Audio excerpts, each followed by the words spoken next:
الله فلا مضل له ومن يضلله فلا هادي له ونشهد أن لا إله إلا الله وحده لا شريك له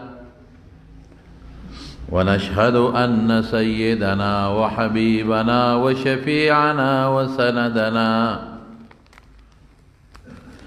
وسندنا ورحمتنا ومولانا محمدا عبده ورسوله أما بعد فأعوذ بالله من الشيطان الرجيم بسم الله الرحمن الرحيم يا أيها النبي إنا أرسلناك شاهدا ومبشرا ونذيرا وداعيا إلى الله بإذنه وسراجا منيرا. د نبی کریم صلی اللہ علیہ وسلم متعلق خبر میں شروع کړې وه. پورا تفصیل ما مخکې جمعو کې په تیرو کلونو کې ویلې، خو صرف هغه چیده او غټ واقعات درته ذکر کوم چې تاسو ته خبره تازه شي او د رسول الله صلی الله علیه وسلم عظمت او د هغې متعلق چې کوم واقعات دي د هغې د زندګۍ چې هغه ستاسو ذهن کې لږ واپس برابر شي. ما ویلو تاسو ته چې بی بی حلیمې ته رسول الله مبارک ورکه د پیو دپاره د رضاعت دپاره، نو چې 2 کاله پوره شو راوست، نو د بی بی حلیمې هم نړه کېده، ځکه د حضور پاک د ماشوموالي هغه محبت او د حضور پاک سره د هغې د زړه محبت نه یې زړه کېده او مکه کې موبا وه. نو واپس یې بوته، نو 4 کاله په بنو سعد کې د طائف په خوا کې چې کوم علاقه ده نو هغې کې تیر کړل. او تیره جمعه مې ویلي چې هلته د حضور پاک شق صدر د سینې اشلیدل هغه واقع پېښه شوې وه. نو حضرت حلیمه ویریده، نو راله، نو د پیغمبر علیه السلام مور بی بی حضرت آمنې ته الوې داسې لچېده، وی دا چلو شو، خدای مکه څوک ورته تکلیف ونه رسوي. نو حضرت آمنې مسکی شوه او هغې باندې اړو لږ د خفګان اظهار هم ونه کړ، مسکی شوه او یې مه یارېږه، ما ته پته را، زما د بچي شان ما ته معلوم دی، د ده نه به خدای یو ډېر لوی شخصیت جوړی دی چې د ما په ګېډه نو ما ډېرې ښې نښې لیدلې دي او ډېر ښه خوبونه مې لیدلې دي، او چې دی کله دنیا ته راته نو ما ډېر انوار او برکات لیدلې دي. نو ما ته پته ده دې باندې مه یارېږه چې څوک به تکلیف ورسوي، الله زما د دې بچي په قسمت ډېر لوی څیزونه مقرر کړي دي، هغې له به خدای لویی که خیر انشاءالله. هغې له یې تسلي ورکړه، یوازې راغلی وه، رسول الله مبارک یې ځان سره نو راوستی، نو بی بی حلیمه لږه مطمئنه شوه، واپس لاړه. چې د 4 کالو عمر ته رسول الله مبارک ورسېد، نو بیا واپس راوسته او مور بی بی ته حواله کړه. بیا مور بی بی مدینې منورې ته لاړه، او دا مدینې منورې ته چې تله نو دې وخت کې د حضور پاک عمر 6 کاله 6 سال. مدینه شریفه کې تاسو ته ما مخکې یو جمعه کې ویلي چې والد صاحب محترم یې هلته په لاره تجارتي سفر کې وفات شوی او مدینه منوره کې دفن. نو حضور پاک ځان سره مور بی بی بوته چې زه د خپل خاوند د قبر زیارت په وکړم، او دا مې هم درته ویلي چې د پیغمبر علیه السلام د نیکه مور د عبدالمطلب مور سلما دا د مدینې وه. نو زه مدینې ته به د هلته زمونږ خپلولان هم شته، ماما خیل، نو هغې سره به هم شپې نیمې تېرې کړم. نو یو حضور پاکو، یو بی بی آمنه و مورې، یو ام ایمن وه، دی وینځه وازاده، دی ځان سره بوتله، قافله کې لاړل، یوازې به څوک نه شو تلی. نو مدینه منورې ته ورسېدل، نو یو میاشت په مدینه شریفه کې تېره کړه. د حضور پاک د والد محترم د قبر زیارت مش یو میاشت. نبی علیہ السلام مبارک چې کله هجرت وکړ نو د هجرت نه پس یو حوض و تالابو نو صحابو ته وی ما ته یاد دي وی دې تالاب کې ما باندې انصارو ماشومانو سره بچو سره لمبل وی دې تالاب کې غلمبل ازما یاد دي دلته هم لمبل په دې کوڅو کې به منډې ترړې والې دا راته منظر یاد دی نو چې میاشت یې تله تېره کړه او واپس راته نو په لارې مور بیبي بیماره شوه بیبي آمنه د دې تعلق د بنو زهره قبیلې سره بنو زهره په عربو کې ډېره قوي او مضبوط خاندان او پاک خاندان نو په لاره بیماره شوه نو ابوا ورته وایي د مکې او د مدینې په منځ کې راځي مکې ته نږدې ده دا ابوا تقریبا یاره یو شان راځي او د بدر نه ورته لږ مزل شته نو هلته بیماره شوه په قافله کې او بیا وفات شوه نو ابوا کې دفن کړه په ابوا کې قبر دی زه یو زمانه کې په لاره تېرېدم په ابوا نو ملګرو ته مې وویل په دې لاره سم تېرېږو نو د رسول الله مبارک د مور قبر به مو ګورو نو د جامع څه طالبان عالمان هم راغلي نو ما هغې یو ځای کتل نو ما چې معلومات وکړل یو بوډا بابا راته قبر وښو نو د ډیری د پاسه نو مې دی قبر دی عالمان سره لږ په اختلاف هم شو مې ګوره کتاب چې څه لیکلي دي دا دي چې د غونډۍ د پاسه او دا قبر دا د غونډۍ د پاسه سره مې دا بوډاګان هم وایي نو بیا ما لیدو او یو 2 کاله مخکې مونږ په دغه لاره بیا تېرېدو د مکې نه مدینې ته تلو نو هلته لاړو ښه تکله مو په خو قبر هم پیدا نه نو بیا مې چا نه تپوس وکړو چا راته ښه ونه خو بیا مې یو دکاندار نه تپوس وکړو مونږ وایي ګوره دې علاقه کې دی خو ما نه پوره نقشه او سیره ده د رسول الله مبارک د مور قبر نو هغه ما ته وایي په قلار کښېنوس پولیس به مونیسي هغې پابندي لګولې ده خلق براتلل دلته زمونږ خلق خو هر قسمه کار کوي نو چا به کاڼي راغېستل ځان پورې به یې مږل چا به خاورې په جبه مږلې چا به جلاګانې ورته کولې نو حکومت بالکل پابندي لګولې ده او قبر یې په داسې طریقه وار کړې چې صرف حکومت ته پته لګي عام خلک پرې نه پوهېږي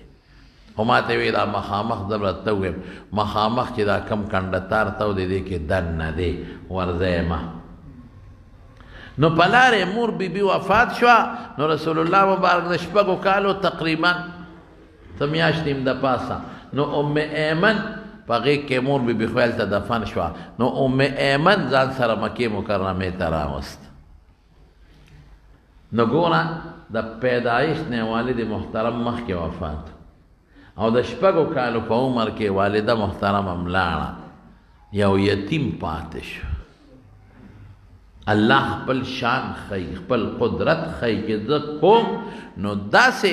هلک چې پلار او مور یې دواړه ني بلکې پلار یې په سترګو هم نی لیدلی چې زه غواړم نو زه د دنیا د نورونو نور ته جوړولی شم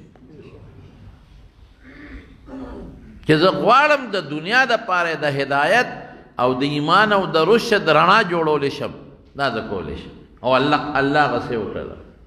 دنیا پہ روخانہ کړه ورته قرآن کې اعلان کوي یا ایها النبی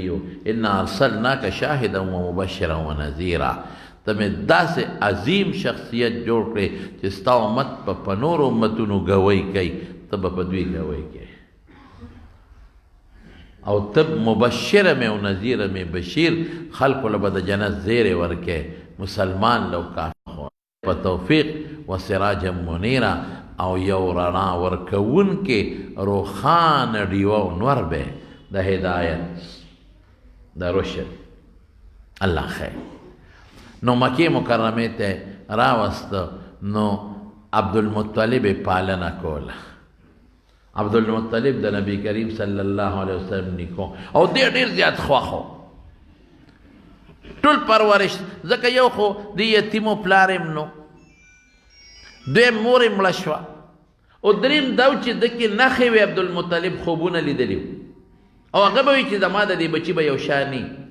او دا عبدالمطلب به راته د بیت الله خوا کې به کېناستېده نو د یو خاص ګدی وه هغه ورته بچو واچوله په هغه ګدی به بل هېڅوک نه پرېښودل پاغی با عبدالمطلب کې ناستېده او د مکې سردارانو سردار به جرأت نشو کولی چې پاغه ګدی کینی، هېڅوک به پې نشو کېناستېدی، او چې رسول الله مبارک به ورسره و نو ابه راغی او پا ګدی به کېناست. نو خلکو وی بابا مشر عبدالمطلب ګوره په دا خو ستا د عزت ګدی ده، هېڅوک په دې ګدی ته نه پرېږدی او نه پې څوک کېناستی شي، او دا ماشوم نوسۍ دې پې کېنی او دې پې کېنی. وی تاسو ته څه پته چې زما د دې نوسۍ څه شان دی، زما د دې ګدی د ناستې نه د لوی شان دی، دا زما نوسۍ دنه به خدای یو لوی شان والا شخصیت جوړی، دا زما ګدی څه شی دی لوی شان. او چې کله به عبدالمطلب ته د ګوتې نه به رسول الله مبارک نیولی ځان سره به یې ګرځاو. یو ځل په عرفات کې د عبدالمطلب نه یو اوښ ورک شو، نو رسول الله مبارک یو پسې ولېږه، وی بچې لاړ شه او هغه اوښ وګوره. نو پیغمبر علیه السلام په هغه اوښ پسې ګرځېده وخت پکې تیر شو. نو عبدالمطلب ډېر زیات پریشان او سترګو نه اوښ کې بهېدې او یې ما نه څه غلطي وشوه چې ما محمد لېږلی دی صلی الله. اوښ په خپل کار کوي، نوسۍ مې نشته، نوسۍ مې څه شو؟ نو بیا به شعرونه مې د حضور پاک پتلو باندې رد الی راکبی محمدا صلی اللہ علیہ وسلم، رد الی راکبی محمدا یا رب رده واستنع عندی یدا، یا رب رده واستنع عندی یدا. یا اللہ زما شاہ سوار محمد ما ته واپس راول، یا رب رده علی واستنع، یا رب رده علی واستنع عندی یدا. او خدای په ما احسان وکړه، خدای په ما احسان وکړه او ما خپل شاه سوار نوسۍ واپس راول. نو چا ورته وی چې دومره خپې ولې دې لېږه؟ وی چې ما نه کلم شي روک شي او زه خلک لېږم څوک یې نشي پیدا کولی، خو چې محمد ولېږم را پیدا کړي صلی الله. چې کله ما ته څه مشکل پیښ شي هغه مشکل هېڅوک نشي حل کولی، چې دی ولېږم هغه مشکل خدای د ده په لاس باندې حل کړي. نو ما نه اوښ روک شو، مې چې بل څوک نشي پیدا کولی دی به پیدا کړي. وخت یې واړوړه مې ورپسې ډېر زیات خفه دی. دقه دی چې نبی علیه السلام مبارک اوښ د هغه نه نیولی دی دا پړي نه او راوست عبدالمطلب له، او چې څنګه یې راوسته نو عبدالمطلب ته یې بابا اوښ مې در راوسته، نو ځان ته یې رانږدې کړ، په غېږ یې کړ، ښکلو به با بچې ډېر در پسې خفه وم، وخت یې واړو، بیا به داسې غلطي نه کوم، داسې به نه کوم، نه به کوم. دومره مینه قسم دی که دومره مینه پلار د بچي سره وکړي لکه څومره مینه چې عبدالمطلب د رسول الله صلی الله علیه وسلم سره کړې، دی به ډېر خوښ و. نور نوسو کې به د سره انتهایی مینه کوله او ورته پته وه چې چا به هم څه خبره کوله وی انشاءالله زما د دې بچي به یو شان جوړېږي. ښه خوب خو یې لیدی و که نه، زه به یې نه شان ته به یې زه نه رسم خو یو شان به ترې جوړېږي. نو 2 کاله پس عبدالمطلب هم وفات شو. نو پیغمبر علیه السلام یې جنازې پسې روانو، 8 کال جنازې پسې ته، او ډېر زیات خفه و چې د جنازه روانه وه په بقیع په جنت المعلا چې کومه مقبره د مکې ده په هغه کې دفن شو. خو چې کله بیمار شو وفات کېده نو ابو طالب ته یو وصیت وکړ. په ټولو بچو کې د عبدالمطلب ابو طالب د خلکو په نظر کې ډېر زیات معزز و، ډېر معزز او محترم و. او دا د پیغمبر علیه السلام سکترم و، د رسول الله مبارک والد محترم ابو طالب دا دی میندې یو وې او د نورو ترونو میندې جدا وې د بعضو. نو هغه ته یې وصیت وکړو، وی ابو طالب تا ته یې وصیت کوم زما دا نوسۍ دی یتیم دی، یتیم نه یې پلار شته او نه یې مور شته، او تا ته پته ده چې ما لکه د خپلو بچو ځان سره وساته، تا ته یې سپارم. ګورئ د به خیال ساتئ که زه مړ شم، خپلو بچو نه به خیال ساتئ. یو خدا یتیم دی ګورې څوک یې نشته. دویم زه یې درته سپارم، زما در باندې بچی حق دی، او دریم زما د دې بچي یو شان به جوړېږي، د کې نښې پرتې دي، دا د به ډېر خیال ساتئ. نو ابو طالب صاحب ورته ووی بابا په قلار ما ته یې پرېږده، زبا د خپلو بچو دونه خیال ونه ساتم لکه څومره چې به د دو ساتم. او مقصې شو ابو طالب د رسول الله مبارک د مرګ پورې چې ابو طالب تر څو جم دیو دومره عزت دومره اکرام دومره احترام او دومره خیال وساتو چې پلار به د خپل نیازبین بچي دونه خیال ونه ساتي. ماشوم ځان سره به ګرځم خپلو بچو له به دونه حیثیت نه ورکو لکه دله چې څونه ورکو خپلو بچو له به دومره مینه نه ورکو لکه څومره مینه چې به رسول الله مبارک له ورکول. یو ځل د شام په سفر ته ابو طالب سره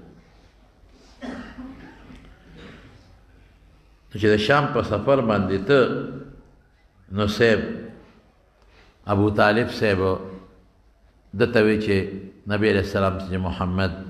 تی سار شه صلی الله او د شام ته ځم نو دی خپه شو نه کاکا ما به ځان سره بوځي نو یې ښه بلکل مزل ډېر دی بچې وی نه ما به بوځي. او صاحب د هغه په زړه کې مینه ولې وه یو خویرواره دی پلار ورته پرېښی دی خو شان هم پکې شته باران چې به نه کېده رسول الله مبارک به بوته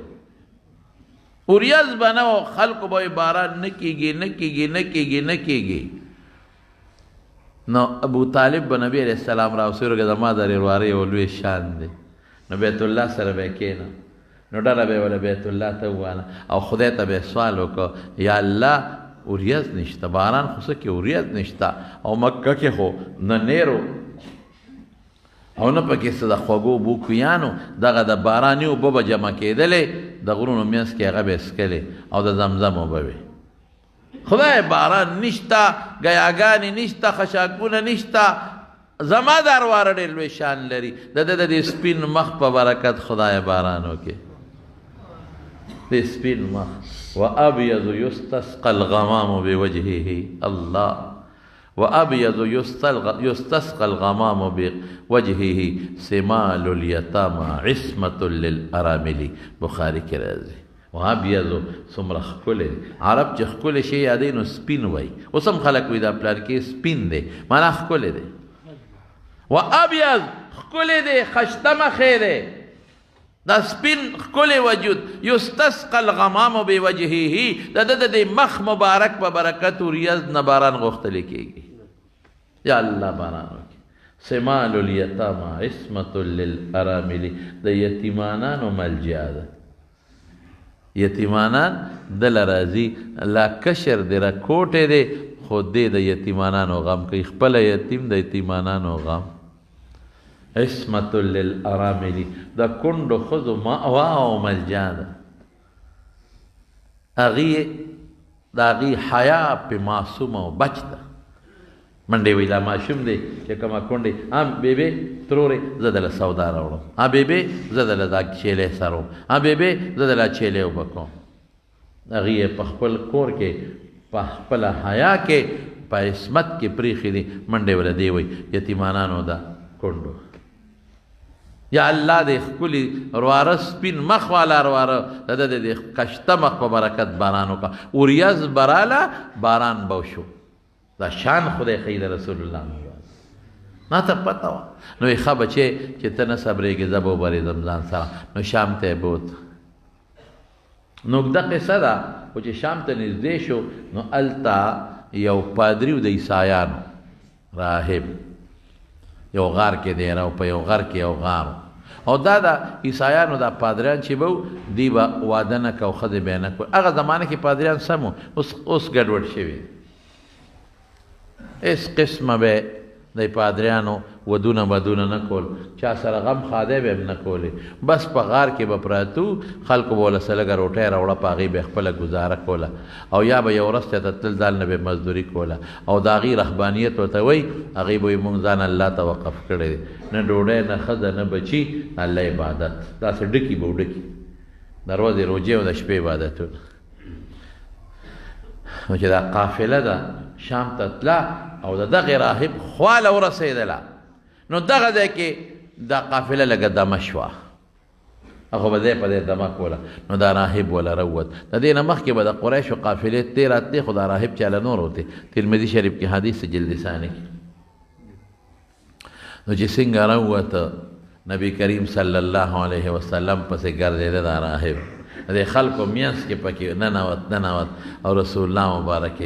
د مټه ونیوه دقسې او ویې درو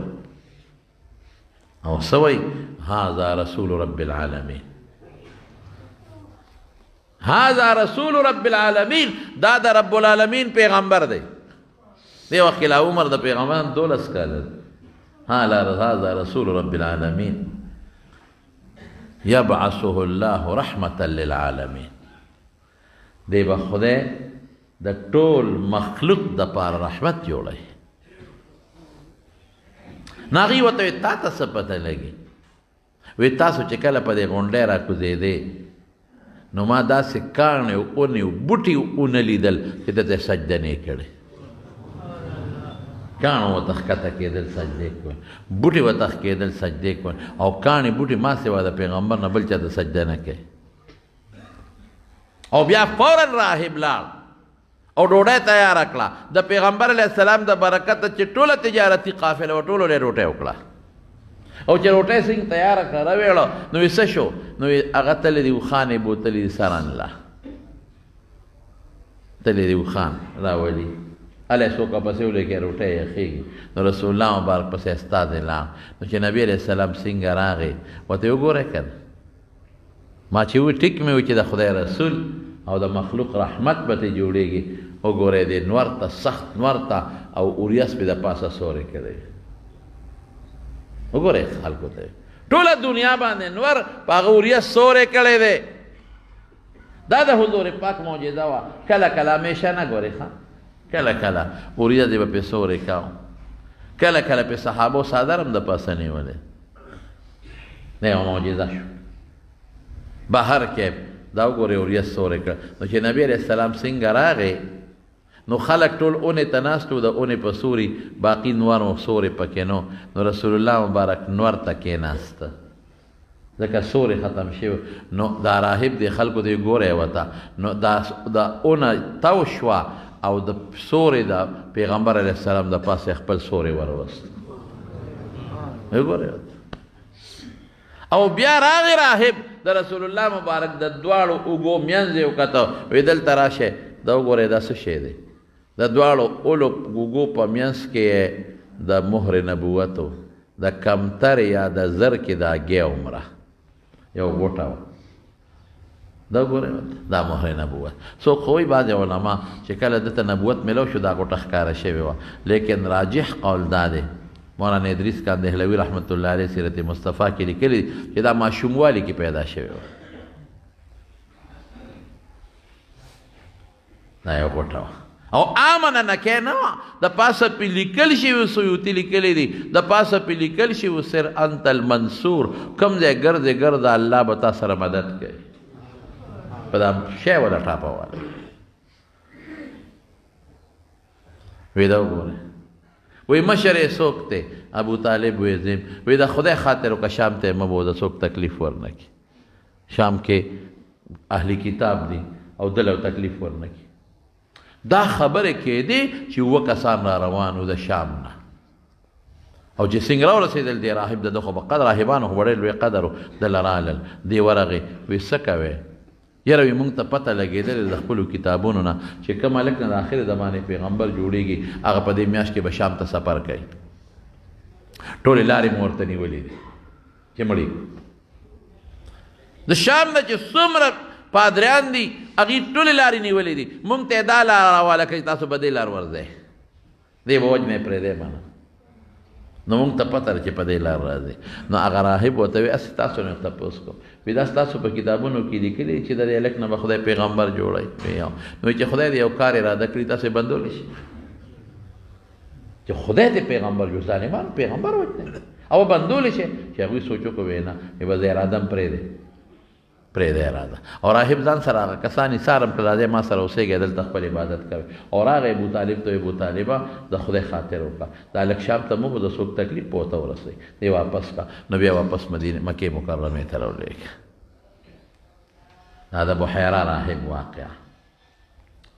یو ځل بیا نبی کریم صلی الله علیه وسلم دې علاقې ته به بصرا وې بصرا یو ځل بیا نبی کریم صلی الله علیه وسلم تللی دی شام ته او دې نه مخکې د دې مکې په منځ کې بعضې کسانو د هغوی یو بل سره د قیس قبیلې او د قریشو جګړې به وې نو د دې جګړو د ختمېدو دپاره یو جرګه جوړه شوه او هغې ته به حلف الفضول وې یا حلف الفضول دا چې چا جوړه کړې وه د هغې په نوم کې فضل راته نو دا یو جرګه جوړه شوه نو په هغه جرګه کې رسول الله مبارک کېناست ای جرګې څه فیصله وکړه هغې دا فیصله وکړه چې نن نه پس به زموږ دشمنۍ خلکو سره ختمې نن نه پس به ظلم نه کوو چا سره زیاتې به نه کوو جګړې به نه کوو نن نه پس به مکه د امن ځای وي بار نه مسافر که راشي او که خپل هېڅ قسمه به پکې جنګ جګړې تورې دا به پکې نه چلېږي رسول الله مبارک دقه جرګه کې ناست و او چې د نبوت نه پس به فرمایل یاره وایي زه په دغه جرګه په ناسته اگر چې عمر د پیغمبر علیه السلام کم و دغې وخت کې لا نبوت نه میلاو شوی وایي په دې جرګه په ناسته ډېر زیات خوشحاله یم وایي چې ما ته سرو خان میلاوی دی ابه مې نه وې قبول کړی خو دا جرګه مې قبوله وه ولې ځکه د یو ښه او د نیکۍ فیصله په هغه جرګه کې شوې وه یو شاعر وایي ان الفضول تحالفوا وتعاقدوا ان الفضول تحالفوا وتعاقدوا الله يقيم ببطن مکه ظالم دا فیصله وکړه چې د مکې په خوړ کې د مکې کې دننه به څوک ظالم نن نه پس نه اوسېږي دا فیصله وکړه امر علیه تعاهدوا وتواثقوا فالجار والمعتر فيهم صالم دا فیصله وکړه چې کم د مکې سړی دی او کم د بار راغلی دی ټول به محفوظ دي چاته به څوک ضرر نه رسوي په دې پیغمبر علیه السلام ډېر زیات خوشحاله بهر کیف عمر 25 کال تجارت یې شروع کړه چې ورو ورو لوېده تجارت شروع شو او داسې عجیبه تجارت یې کو چې تجارت سره نوم د امین او د صادق وګټه بس بل نوم خلکو نه هیر شو چا به دا نه وي چې محمد خلکو به وي امین امانتګر خلکو به وي الصادق رښتونی عبدالله ابن ابي حسما دا وروستو صحابي دی صحابیت ورته خدای پاک مرتبه ورکړې ده هغه وایي ما پیغمبر علیه السلام سره تجارت وکړه نو په مې څه پیسې پورې شوې ما ورته چې پیسې ما ته ماله خپلې پیسې راکړه ما ورته چې دلته ودرېږه او زه کور ته ځم پیسې دله راوړم وی رسول الله مبارک ودرېده او زه لاړم وی چې لاړم زما نه هېر شو هېر مې شو وی 3 ورځې پس په هغه لاره را روان ومه رسول الله مبارک هغه ځای کې ولاړو اوهو تو هغه مې چې تا راته وی دلته ودرېږه زه راځم ما وی ښه ده زه ودرېږم نو ما د سره واده وکړه څنګه به تلم وی راته استغمونه وی سپوره یم صرف دومره وی راته چې 3 ورځې دې په انتظار وم لږ ودې کړولم مسکې شو راته دومره د وعدې پابندي نن موږ سره د دې چې ځان ته د رسول الله مبارک امتیان وایو او یو الحمدلله لیکن موږ د وعدې پاسداري نه کوو قره چې چا نه والي څه چل ورسره کوي بشر جان تا نه چې چا قره غشتې واپس یې درکړې سوال نه پوهېږم ته چاله ورکوې هم نه نو خو خیر که چا د نه غوښتې درکړې به یې نه وایي بس دا پیسې راکړې یو 1000 روپۍ هم پکه مازدیګر واله مازدیګر نه سار راکړه نو سهار خو به یې دله کور ته دروړم هغه سار به د قیامته پورې به رانه شي دا وعده خلاف سخته ګناه نبی علیه السلام فرمایي واورئ وی که چا نه یو قرض وغوښته او ورته وي در کوم به نیټه ورکړي او نیت کې دا وي چې ورکوم به نو خدای به د هغه قرض د خلاصېدو توفیق ورکړي او که هغه وخت کې نیت دی چې ورېږه په دې ته چل ول قبضه کوم بیا نه ورکومه دله به تر مرګه پورې خدای د هغه قرض د خلاصولو توفیق ورکړي ظالمه ځان ورکړې دی وایي زه یو 1000 روپۍ مې ووالی زه یو 15000 روپۍ مې بل نه غرق بشي تباه بشي پیغمبر وایي زه نه صلی الله علیه وسلم وعده خلافي د منافق نښه ده نبی علیه السلام فرمایي منافق کې 4 نښې 3 نښې دي په منافق یو ځای کې 4 راځي 4 من كن فيه كان منافقا خالصا 4 نښې دي سوچه منافق یو پکې څه دی اذا وعده اخلفا چې کله وعده کوي مخکې نه پړه کې دا سوچي چې نه به پوره کو وعده نه پوره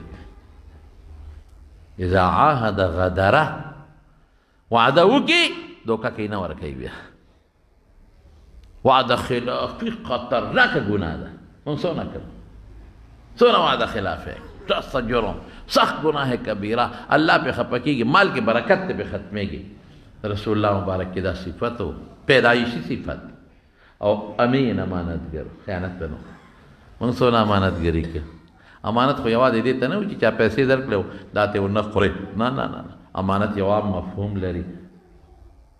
امانت څه چې په چا کومه ذمهداري ده چې هغه پوره کړي بس دکاندار له دې پیسې ورکړې هارورې دا واخله او مالا ټماټر راکړه ټماټر به زه چا پلار وهلې ټماټر واله دا ټماټر چې موږ ته پخوا ارزان ښکاره کېدل اوس خو ټماټر اسمان ته ورسېده ټماټر پسې د خلکو جبې شوه جبې او بل څه شته نه چې د ټماټرو په دې څوک استعمال کړي سر خوړلی که دا اوس که دغه نی کدو تو اوږد نی نو غونډۍ به واچوې نو که غونډۍ نی نو بل به واچوې نو چې یو سبزي نی نو بله سبزي به استعمال کړي دا مړه چې غوښه هم نیسه چل به وکړي ټماټر کټوی کې خامخا پکاري نو که ټماټر به اوس د کم ځای نه کوي یعنې د خدای غضب او د خدای قهر په مختلفو شکلونو په موږ را روان دی موږ الله نه لرې یو ځکه دا نرخونه د خدای کار دی بس ان الله هو المسعر الخافض الباسط رسول الله مبارک فرمای نرخ مقررون کې څوک دی الله دی رزق کته کون کې پورته کون کې غربت راوستون کې لرکون کې الله دی نو ټماټر هم اسمان ته ورسېد ټماټر نه میلاوي او کټوی کې د بشریان په یو چته کار کوي دله خو چې د 1 کیلو په کټوی کې نه اچولی ده په جام هم نه ګرېږي داسې د بشریان وخت دی که نه نو کم دی نه دله راوړو خیال دی نه مونږ ستا دپاره اوس ایران ته نه شو دې ټماټر پسې چې ایران نه راوړو دل اوس په ارام کښېنه او ګزاره کوه اصل خبره دا ده زمارونو ټماټر راکړه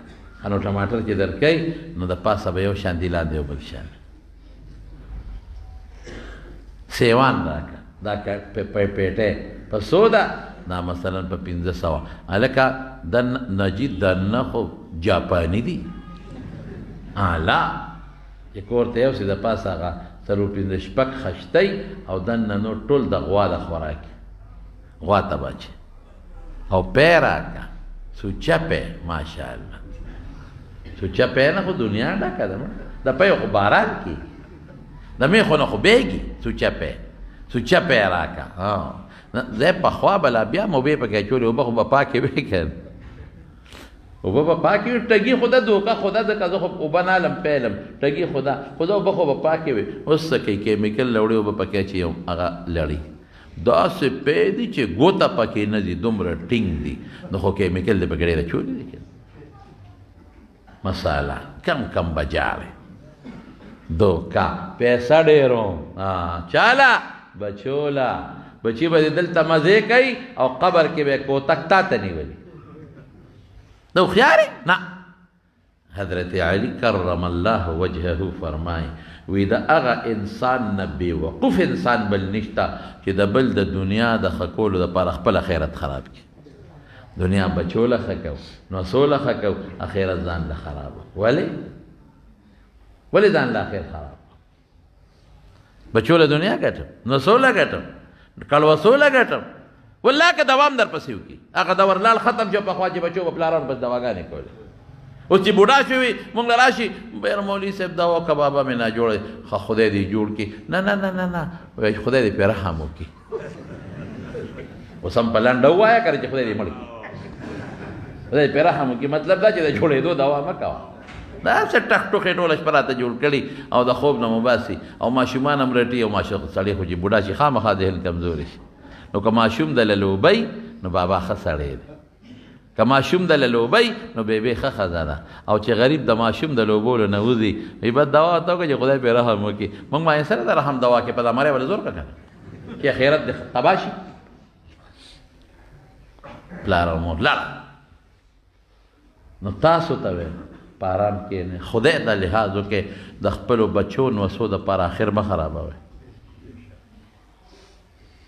خپلو نوسو دپاره پردو بچو دپاره پردی شوتلې مه راوړئ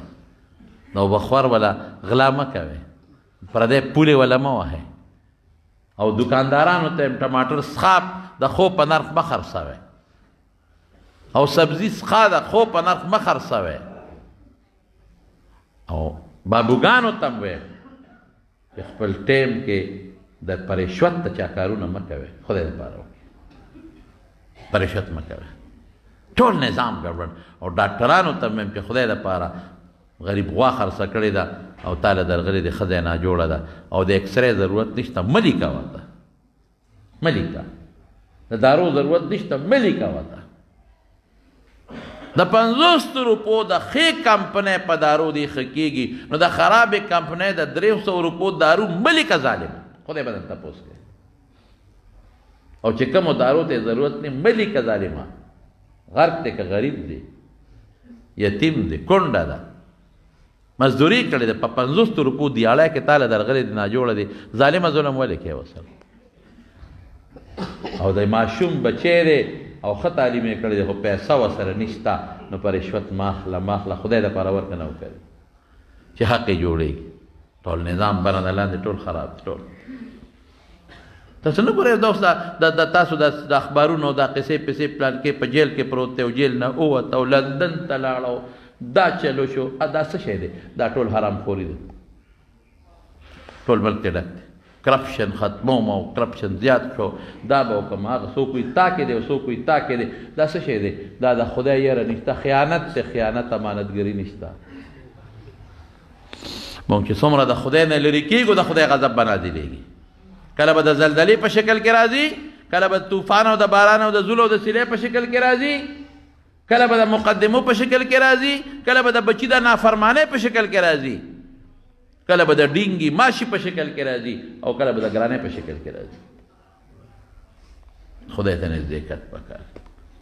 د رسول الله صلی الله علیه وسلم امتیان یو امتیان نو امتی مینه چې کوي د پیغمبر د سنتو مطابق عمل به پکاري هغه لا پیغمبري نه ده میلو چې امین دی پیغمبري نه ده میلو چې صادق دی رښتونی دی دا صفت رزق د خدای په لاس کې څومره چې تا کې امانت وي او څومره چې تا کې صدق او رښتیا قسم په خدای چې کم رزق دله مقرر دی راځي به قسم مې راته ایرونو ستا پټي ته 2 لختي دي 2 لختي دي دا یو خیرن دی څښا دی دا بل پاک او صاف دی نو ستا دې پټي ته به اوبه راځي او ستا خوښه ده که په دې پاک لختي راولي او که په دې څښا لختي راولي چې کوم رزق درته مقرر دی به دله خامخا دی خدای وایي زه خو نه وایم الله وایي زه نه وایم نو چې الله دله کوم رزق مقرر کړ دی خامخا به یې درکوي نو په دې حرامه لار په څښا لختي ولې راتاوی په دې پاک لختي ولې راتاوی خو زمونږ خو هغه څښا ښکاري پاک نه ښکاري نو مونږ ځکه دې څښا ته انقا او پاک نه ښکاري او پاک الله سره دی هغې باندې حلال دی په حلاله کوه حلال که روزګار شروع کا رزق یې همغه دی کمیږي به نه انشاءالله برکت به پکې رسول الله صلی الله علیه وسلم امین او صادق تجارت یې شروع کړه ګډې چیلې هم سر ولیدي الله دا خوښه وه چې داسې کار پرې وکړم ولې وروسته به سبا امت دله ورکوم نو چې دې ټریننګ شي دا ټریننګ دی را ګډه چیلې ګډو چیلو والا څونه مشقت کوي ګردونه بل څوک نه کوي سهار وختي ګډه چیلې وباسي ماسخوتن یې راولي چې دی د مشقت بلد شي ګډو چیلو سره په دشتو بیابانونو ګرځي چې دی بلد شي د ګډو چیلو والا هر وخت په سوچ کې چې ګډ رانه شرمه خونه تختی غلی رانه غلا نه کي چې دی وایي چې د ما نه امت شیطانونه تختی شیطان یې رانه خراب نه کي هر وخت ګډو چیلو والا په دې سوچ کې چې کوم ځای ښه ګیا ده چې بودو د امت دپاره د وحی په طلب کې پیغمبر پوره ټریننګ او بیا تجارتي سفر کې چې کله عربو کې مشهور شو نو مالداره ښځه وه حضرت خدیجه د خویلد لور وه رضی الله تعالی عنها نو هغې ته چا ووایي چېره هغې به دا پیسې خلکو له په مضاربت ورکولې تجارت له چا ویره دا محمد چې دی صلی الله علیه و ډېر امانتګر دی او رښتونه دی دله نه ورکوې مال نو رسول الله مبارک سره واسطه پیدا کړه څوک یې راولېږل چې ته هوښیاره مې په تجارت پوهېږې هم نو که پیسې به زما شي او محنت به ستا شي ګټه به نیمه شي زما د عمل تجارت باندې یو څه وی ډېره ښه نو د حضور پاک عمر تقریبا 15 کاله و حضرت خدیجې وله خپل مال ورکو نو شام ته لاړ شام ته ورسېد او د خدیجې رضی الله تعالی عنها یو غلام هم ورسره لاړ د خدیجې رضی الله تعالی عنها یو غلام بهر کیف چې هلته لاړل د هغه نوم میسره و رښتیا شام ته نو چې هلته لاړل نو یو بل پادري و د هغه نوم نستوره و د هغه خوا کې قافله دمه شوه اوله راووت چې راووت او نبی کریم صلی الله علیه وسلم یې ولیده نو څه وایي هو دا دی دا نبی وهو آخر الانبیاء هو دا دی هو نبی دا پیغمبر دی هو آخر الانبیاء ټولو پیغمبرانو اخیری دی دا نه پسو بل نه راځي چا وی تا ته څه پته ولګېده وی ما ته ښکاري تاسو ته نه ښکاري دا سوری نه چې په د کوم سوری دی هغې وی او وی ما ته فرشتې ښکاري چې څادر یې پې د پاسه نیولی دی هلته د وریځ سوری دی هلته د ونې سوری دلته د فرشتو سوری دا ټول د پیغمبر د نبوت نه مخکې ده ورته معجزه ویم د نبوت نه مخکې د پیغمبر متعلق خارق للعادات څیزونه پېښېږي ډېر لویه ګټه وکړم تجارت نو چې واپس راغې نو مې سره حضرت خدیجې ته وی غلام وی یاره صاحب دا تا چې چاله مال په سوداګرۍ ورکو ده کې خو څه ناشنا نښې دي په شام کې خو به خلکو وی چې دا د آخر زمانې پیغمبر دی دا ټولې خبرې وکړې او بالکل په تجارت کې ډېر رښتونی او ډېر امانتګر او صاحب ګټه یې دله ډېره زیاته وکړه نو خدیجې ځان سره ملګرې ښځې واخېستې او کوټې ته وخته مې سره ته وایي چې دې کله په لاره تېرېږي ما ته یې ښایه وایي هغه دې رانوان دي کوټې ته وخته وګوره که نه وریځ پې د پاسه سورې کړی بس د هغې زړه پرېوت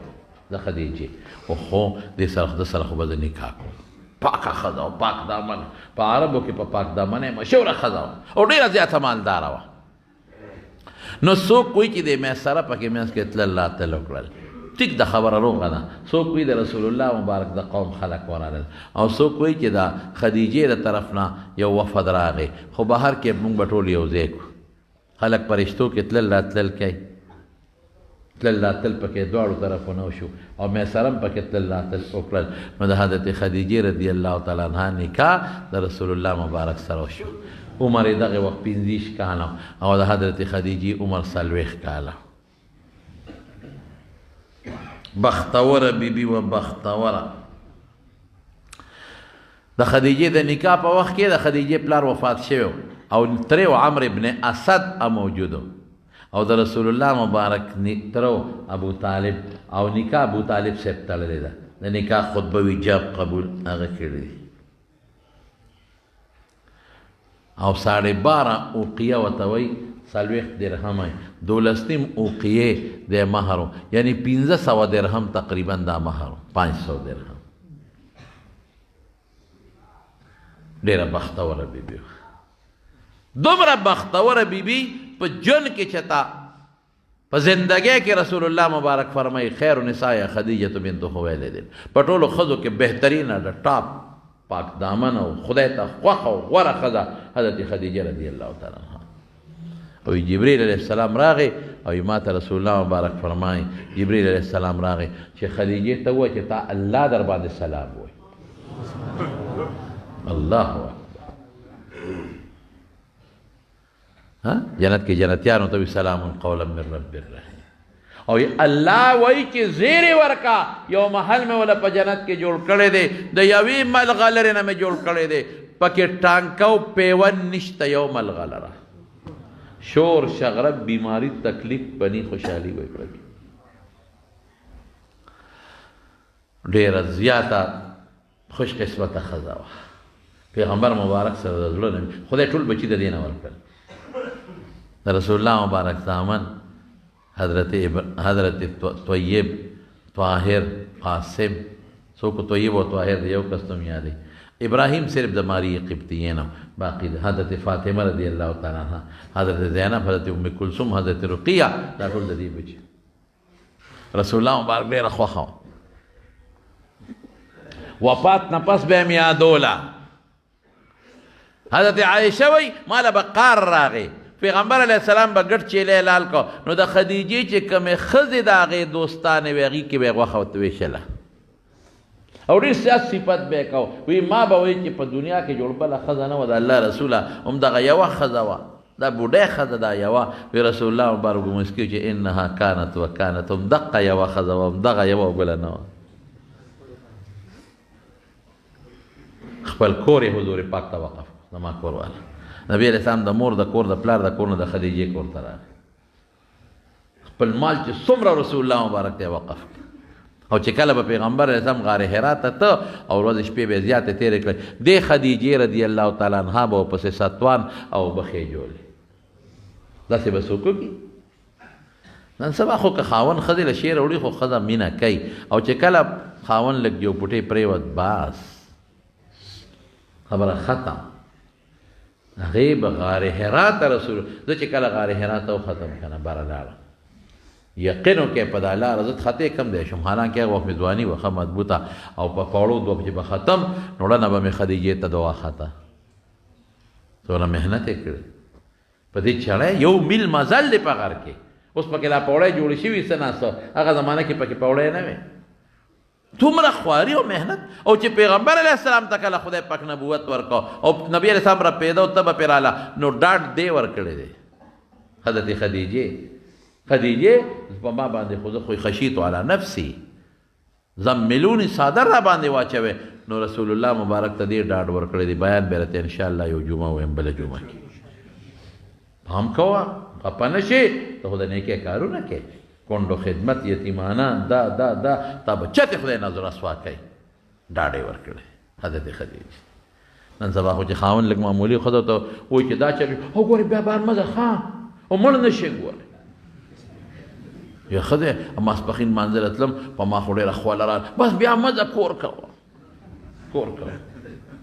یا ښځې هغه چې زه پلار جمعې مانځه له لمه او سا مې درځېده نو مونږ خو ورته وایو چې مه ځه که نه کور کوه که نه هڅه وایي